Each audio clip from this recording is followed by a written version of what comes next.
अम्ल वर्षा किसके कारण होती है?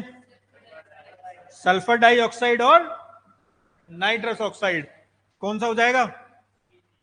टी।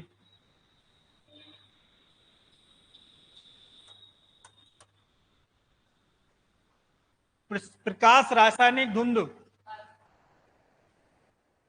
किससे हो जाएगी? Carbon monoxide. ये क्या है आपका? सेकेंडरी प्रदूषण होता है ना, प्रदूषण।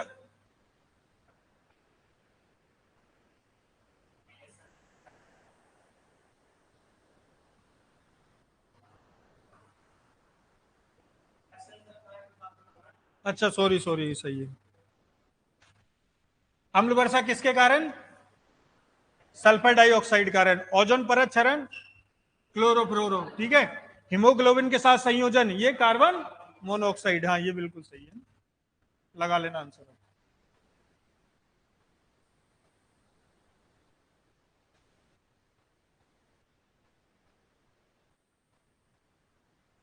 भारत में गिद्धों की जो संख्या है वो तेजी से घटी, उसका कारण क्या है? क्या कारण है? हाँ, एक दवा थी, क्या नाम था उसका? डिक्लोफिनेक। इससे क्या क्या करते थे? पशुओं को किसके लिए दी जाती थी?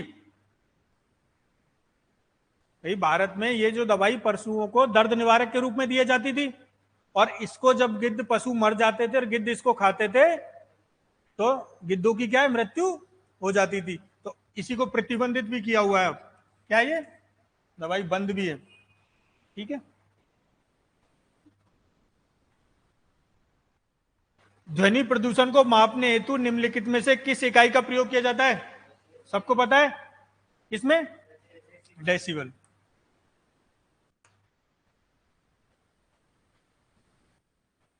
और कितने डेसिबल तक ध्वनि को सही माना गया है या प्रदूषण नहीं माना गया है, या मानव स्वास्थ्य के लिए कितना है?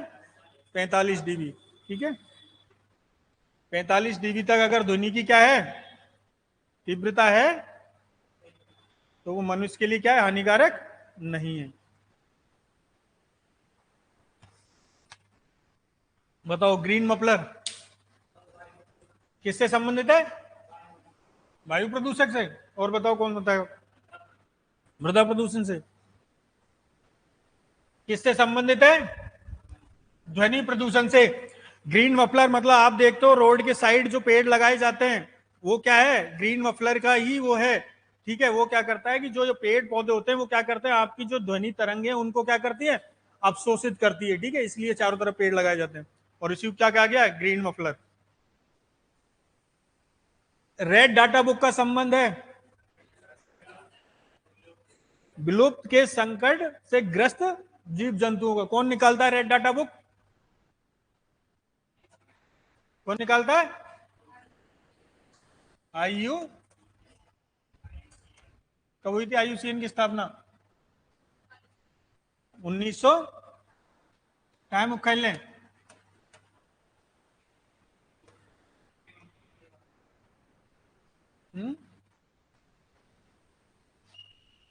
इंग्लैंड, स्विट्जरलैंड, ठीक है। आईयूसीएन एक संस्था है, वो क्या करती है? रेड डाटा बुक जारी करती है। और रेड डाटा बुक में कौन सी होती है? ऐसी प्रजातियां जो कैसी है? संकट में है या भविष्य में उसमें संकट आ सकता है या विलुप्त होने के कगार पे है, ठीक है। उसको रेड डाटा बुक में वो इंक्लूड करती है। तो आंसर क्या हो जाएगा? विलुप्त के संकट से ग्रस्त जीव जंतुओं को। आगे चलो। जैव ऑक्सीजन मांग, बीओडी, क्या है? ये बिल्कुल, ये प्रदूषक का क्या है? एक मापक हो सकता है। कौन से प्रदूषक का है लेकिन? जलीय प्रदूषण, ठीक है। जलीय पारिस्थितिक तंत्र में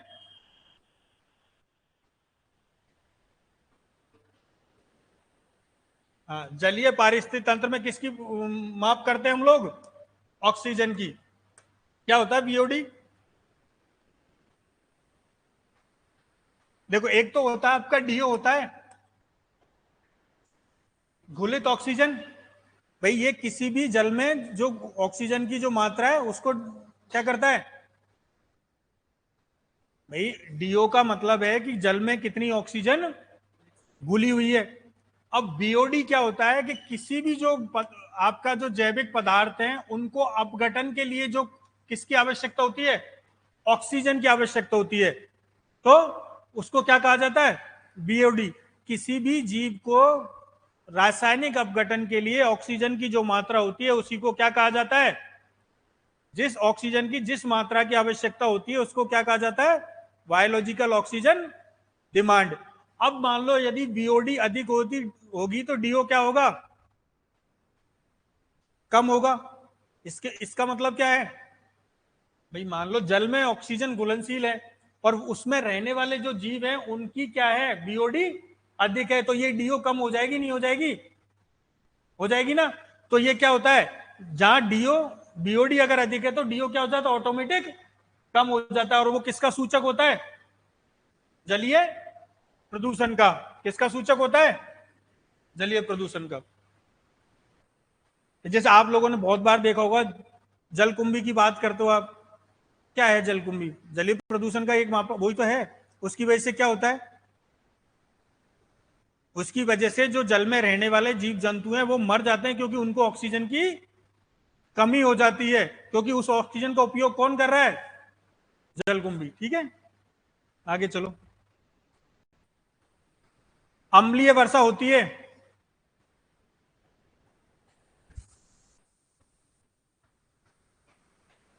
हो जाएगा सही आंसर, सल्फर डाइऑक्साइड और वर्षा के जल और कार्बन डाइऑक्साइड प्रदूषकों की मध्य प्रतिक्रिया के, बादल के जल एवं सल्फर डाइऑक्साइड प्रदूषकों के मध्य प्रतिक्रिया से। तो दोनों ही हो सकते हैं ना, ये एक तो ये और एक नाइट्रस ऑक्साइड। इसमें एक दे रखा है तो आंसर क्या हो जाएगा आपका, सी। प्रवाल विरंजन सुना है क्या, प्रवाल विरंजन में सर्वाधिक महत्वपूर्ण कारक है कोरल ब्लीचिंग या प्रवाल विरंजक, सुना है क्या शब्द कभी, सुना है ना, क्या होता है प्रवाल,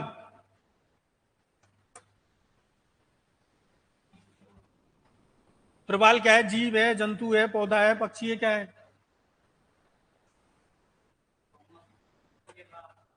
क्या है,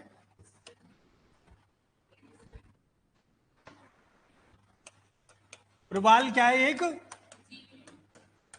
एक जंतु है, ठीक है। वो किसके साथ रहता है, एक क्या है आपका, शैवाल है, एक शैवाल होता है, क्या नाम है,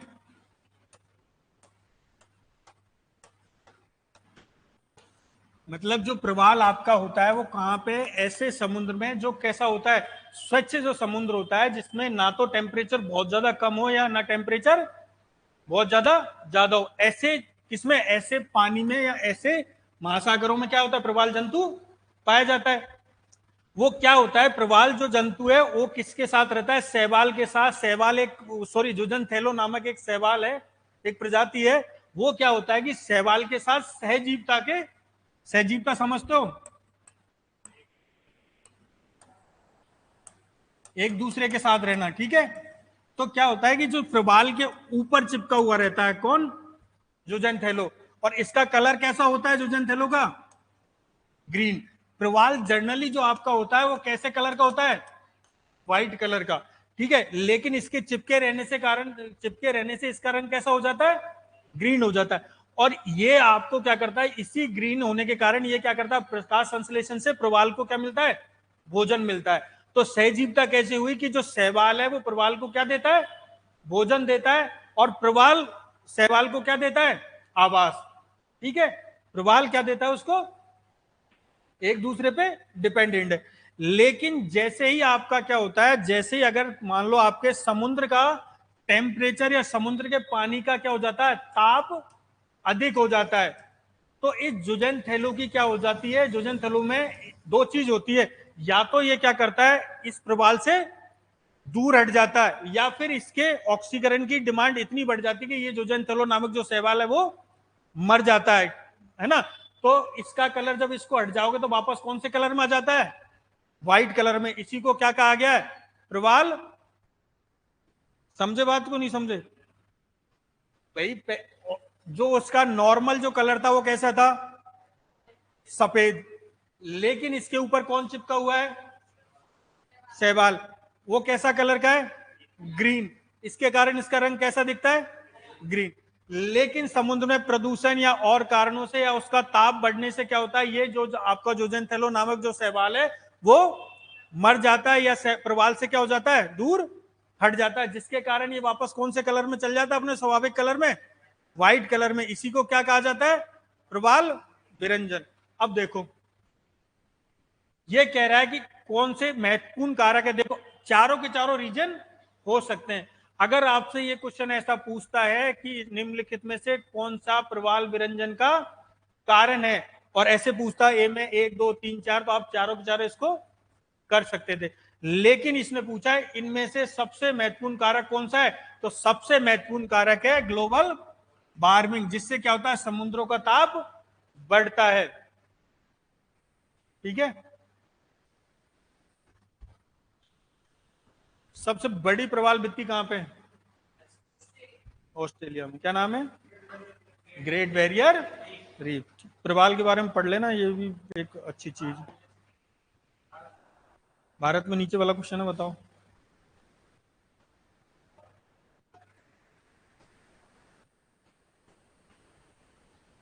पढ़ लिया?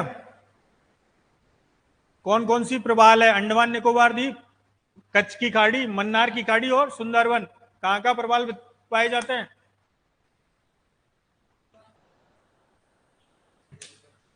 तो आंसर है आपका 1 2 3 4। क्या आंसर है? 1 2 चारों क्षेत्रों में। अगर आपसे पूछता है तो चार नाम याद रख लो। भारत में प्रवाल बत्तियां कहां कहां पाई जाती है?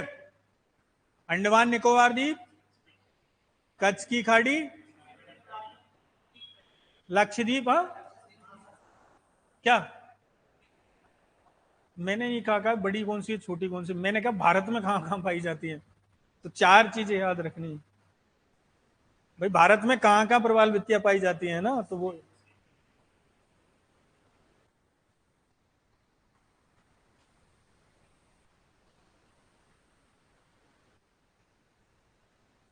तो क्या कह रहे थे आप?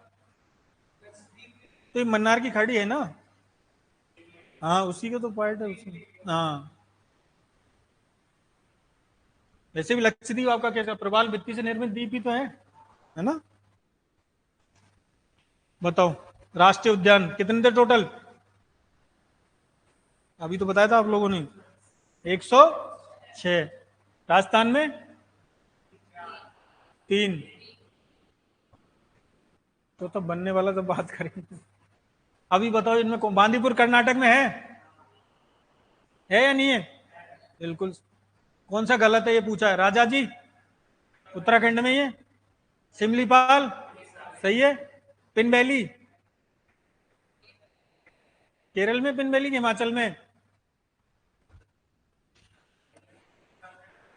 या सॉरी उत्तराखंड में।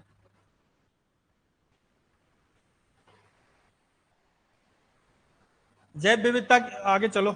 जैव विविधता की हम लोगों ने बात करी। आनुवंशिक विविधता का रखरखाव किया जाता है। जैव विविधता के रखरखाव की 2 विधियां पढ़ते हो आप लोग। कौन कौन सी? इन सीटू और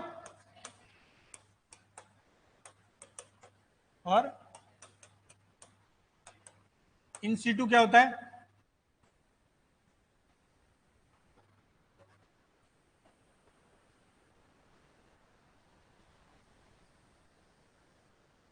इन सीटू ऐसी, हाँ, ऐसी विधि होती है, मतलब जैव विविधता संरक्षण की ऐसी प्रणाली जिसमें जो जीव जंतु है ना, उनका उनके प्राकृतिक आवास पे ही हम क्या करते हैं? संरक्षण करते हैं। किस पे करते हैं? प्राकृतिक आवास पे। जैसे कौन से आपके, जैसे राष्ट्रीय पार्क वगैरह होते हैं आपके, राष्ट्रीय पार्क आपके जैव मंडल आरक्षित क्षेत्र, या आपके और कौन से होंगे? ये सारे जो टाइगर पार्क, टाइगर वगैरह जो हैं आपके, सारे के सारे किसके उदाहरण है? इन सीटू के। क्यों? क्योंकि हम इनको बाहर नहीं ले जा रहे, क्या कर रहे हैं हम? उनके जो प्राकृतिक आवास है उसी पे इनको क्या दे रहे हैं? संरक्षण प्रदान कर रहे हैं। एक्स सीटू में क्या होता है कि हम उसको उसके प्राकृतिक आवास से ले जाके कहीं दूसरी जगह पे क्या करते हैं? संरक्षण प्रदान करते हैं। जैसे कौन सा हो जाएगा आपका? चिड़ियाघर हो सकता है, चिड़ियाघर हो जाता है आपका, जीन बैंक हो जाता है, ठीक है। ऐसे जो है ना, कहीं हम बाहर जाके उनको क्या कर रहे हैं? उनके प्राकृतिक आवास से दूसरी जगह ले जाके संरक्षित करते हैं, तो उसको कौन सा कहता है? एक्स सीटू विधि। अब इसमें क्या बोला है इसने? कौन सा हो जाएगा? राष्ट्रीय उद्यान कौन से में आते हैं? राष्ट्रीय उद्यानों में क्या करते हैं हम? राष्ट्रीय उद्यान वही तो बनाते हैं, उनके प्राकृतिक आवास में उसको क्या कर देते हैं? संरक्षित कर देते हैं, ना कि उन जीव जंतुओं को कहां बाहर ले जाते हैं उस प्राकृतिक आवास।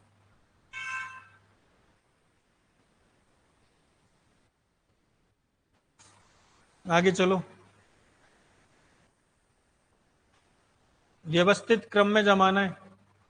वन्य जीव संरक्षण अधिनियम कब पारित हुआ? कब हुआ? आगे बताओ। जैव विविधता अधिनियम भारत में कब हुआ? Project tiger 1900। और हाथी प्रोजेक्ट जमा लो के कौन सा आ रहा आंसर? कौन सा हो जाएगा? डी।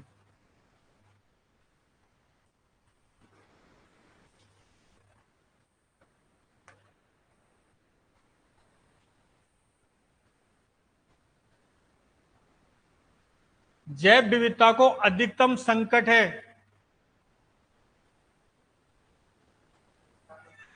बताओ। पहली बात तो ये है ना कि भाई संकट तो चारों से ही है। जैव विविधता का जो कमी आएगी जैव विविधता में, या जैव विविधता नष्ट होगी, तो उसके तो चारों ही रीजन हो सकते हैं। चारों ही रीजन से क्या है? जैव विविधता में कमी आ सकती है। लेकिन इसने पूछा है मैक्सिमम जो उसको संकट है वो किससे, तो किससे होता है?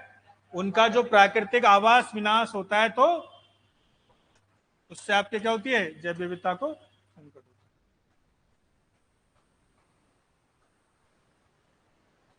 और नॉर्मल पूछे कि निम्नलिखित में से कौन सा जैव विविधता के लिए संकट है, तो सारे हो जाएंगे। आगे चलो। निम्नलिखित में से कौन सा एक उत्तराखंड में जैव विविधता के हौस का कारण नहीं है?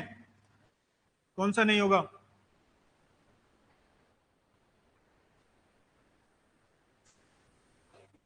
आगे चलो।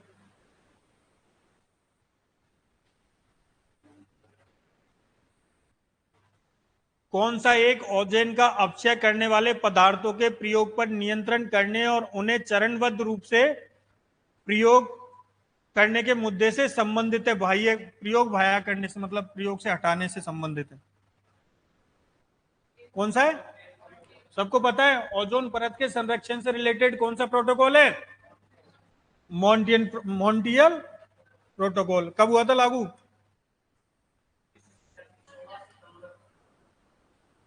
1987 हुआ लागू, तो 89 में हुआ। कौन सा हो जाएगा? लिख लिया आंसर। और कौन सी गैस की कमी होने की बात करी थी? ओजोन क्लोरोफ्लोरो कार्बन, सीएफसी की बात करता था। क्योंकि ओजोन परत को सबसे ज्यादा नुकसान पहुंचाती है वो कौन सी गैस पहुंचाती है? सीएफसी। ठीक है, क्लोरीन के जो अणु होते हैं वही ओजोन से क्रिया करके क्या कर देते हैं? ओजोन की जो मोटाई है या ओजोन की परत की मोटाई उसको कम कर देते हैं। किस में मापी जाती है? ओजोन परत की जो मोटाई है वो किस में मापी जाती है? डॉप्सन में। और कितने डॉप्सन से कम होने पर हम कह सकते हैं कि ओजोन परत में का क्षय हो रहा है या विनाश हो रहा है? कितने डॉप्सन?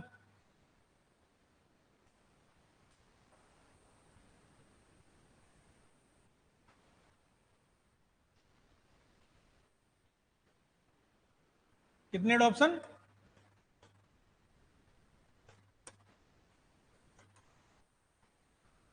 ओजोन परत की मोटाई जब 400 डॉप्सन से कम हो जाती है तो हम क्या कहते हैं? ओजोन परत को नुकसान हो रहा है।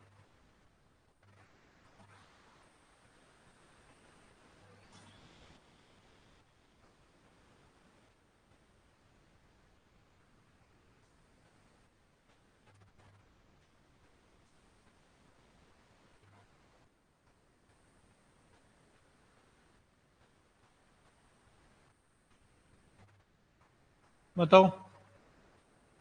भारत में सबसे अधिक जैव विविधता संपन्न क्षेत्र कौन सा है?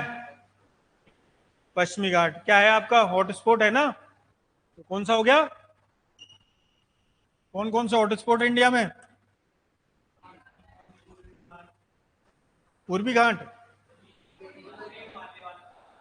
पश्चिमी घाट, पूर्वी हिमालय और सुंडालैंड, जिसमें आपका कौन सा हिस्सा आ रहा है नीचे? म्यान वो थाईलैंड और फिलीपींस वाला एरिया, उसमें अंडमान निकोबार द्वीप सम्मिलित है आपका, ठीक है। और एक कौन सा है? इंडो म्यांमार, ठीक है।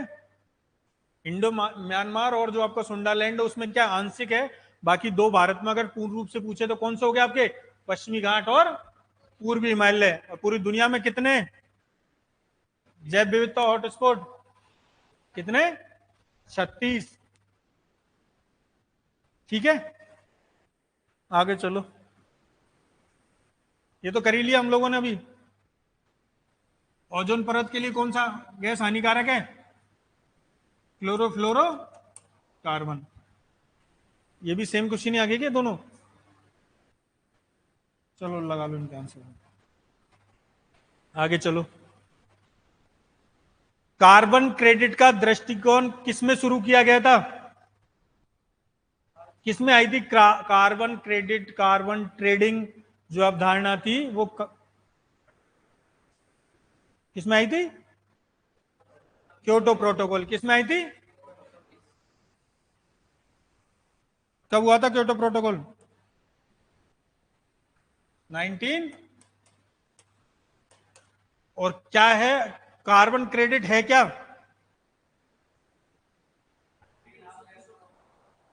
ग्रीन हाउस गैसों का प्रभाव कम करना नहीं। कार्बन क्रेडिट ऐसी अवधारणा थी, इसमें चीज थी कि मान लो कोई देश ऐसा है जो क्या कर रहा है, जो ग्रीन हाउस गैसों के उत्सर्जन को कम करने का प्रयास करता है। क्या करता है? प्रयास करता है। तो उसका आकलन करके वो अपनी जो कमी की है उसको क्या कर सकता है? किसी देश को बेच सकता है। जैसे मैं एक सिंपल सा उदाहरण देता हूं। मान लो इंडिया में यदि ऐसा है कि उसके एक स्तर से ज्यादा हम लोग क्या कर रहे हैं, कार्बन डाई सॉरी आपकी जो ग्रीन हाउस गैसेस का क्या कर रहे हैं? उत्सर्जन कर रहे हैं। तो हम किसी ऐसे देश को फंड या पैसा दे सकते हैं जिसके माध्यम से उस देश में क्या हो, क्या हो? ग्रीन हाउस गैसेस का उत्सर्जन कम हो। मानो समझो मेरी बात। हर देश के लिए मान लो आपके लिए कह दिया कि आपको 100 टन आप ग्रीन हाउस गैस उत्सर्जित कर सकते हो। अब किसी ने क्या किया, मान लो कितनी की? 80 करी। तो ये 20 अपना किसी को बेच सकता है। अब किसी ने उस 100 की जगह क्या कर दी? 120 कर दी। तो ये किससे खरीदेगा? इससे। अब खरीदते कैसे? जनरली मान लो ऐसा है, इंडिया अगर मान लो बेचना चाह रही है, जापान ने मान लो ज्यादा अगर ग्रीन हाउस गैसेस का क्या कर दिया? उत्सर्जन कर दिया। तो जापान हमको ऐसा फंड दे सकती है जिसके माध्यम से, जैसे मान लो हम मेट्रो चला देते हैं, मेट्रो चलाए तो क्या हुआ? ग्रीन हाउस गैसेस कम हुई क्योंकि यातायात को क्या हो गया? वैकल्पिक साधन मिल गया। या ऐसी कोई क्या हुआ, हमने कोई वनीकरण वाले पौधे लगा, मतलब पौधों का कोई कार्यक्रम कर दिया या पर्यावरण संरक्षण से रिलेटेड कोई काम कर दिया, तो ये आपका क्या है? कार्बन क्रेडिट, ठीक है। एक बेच सकता है और कोई उसको खरीद सकता है। आगे चलो।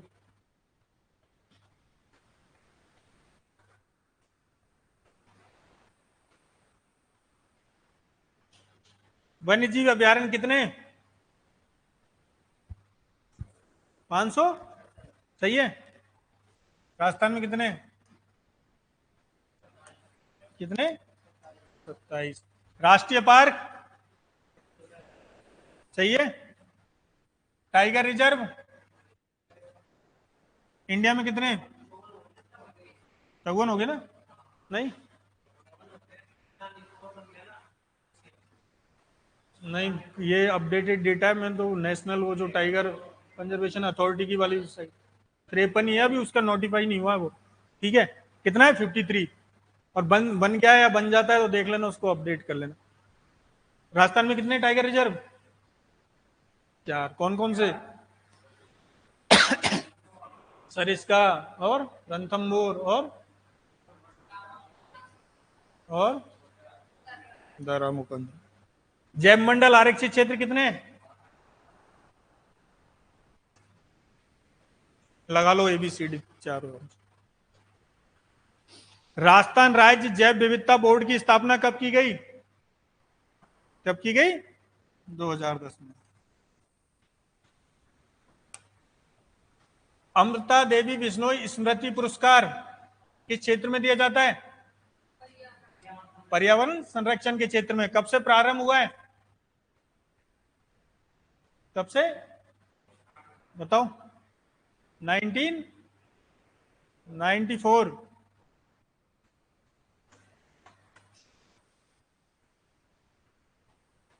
आगे चलो। भारत वन रिपोर्ट के अनुसार अपने कुल भौगोलिक क्षेत्र के प्रतिशत के रूप में वन सर्वाधिक किस राज्य में है?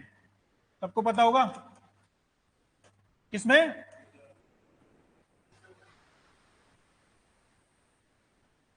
नाइन्टी फोर क्या था? जैव विविधता बोर्ड 2010 क्या है? मिजोरम। ठीक है। और सबसे ज्यादा क्षेत्रफल की बात करें तो कौन से राज्य में? मध्य प्रदेश। और राजस्थान में कितने क्षेत्रफल पे? 9.54 जो भी है ना। बताओ इसका आंसर और बताओ।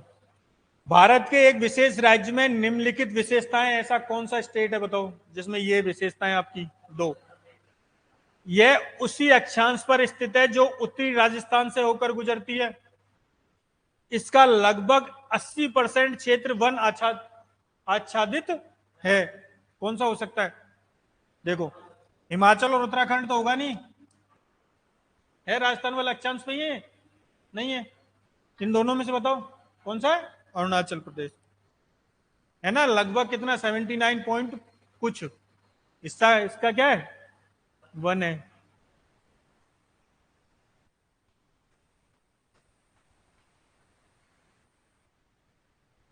वेटलैंड्स या आर्द्र भूमियां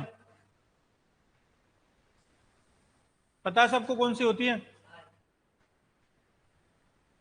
नहीं, कौन क्या होती है वेटलैंड्स? हाँ, कौन सी? दलदलीय क्षेत्र। ठीक है। अब ये इंपॉर्टेंट क्यों है बताओ, इनमें से आंसर।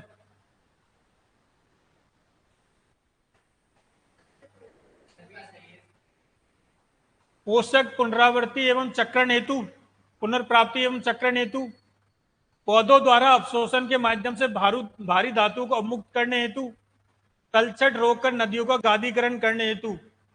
तीनों ही ऑप्शन सही है। जो आपके आर्द्र भूमियां है वो तीनों के लिए ही सही है। आंसर क्या हो जाएगा इसका? डी। कौन सा? पौधों द्वारा अवशोषण के माध्यम से। तो दलदली क्षेत्र है आपका, वहां पे क्या होता है? वर्ष भर या कुछ महीने तक क्या पानी भरा रहता है, तो जैव विविधता से परिपूर्ण क्षेत्र है। तो क्या करता है? पौधों के माध्यम से अवशोषण कर सकता है भारी धातु को मृदा में से, है ना। आगे चलो। ग्रीन हाउस गैसेस सबसे ज्यादा कौन सी है? CO2। उसके बाद मीथेन, उसके बाद TFC, और उसके बाद या CFC से पहले N2O, CO2, CO2, methane, CFC और नाइट्रस ऑक्साइड। ठीक है।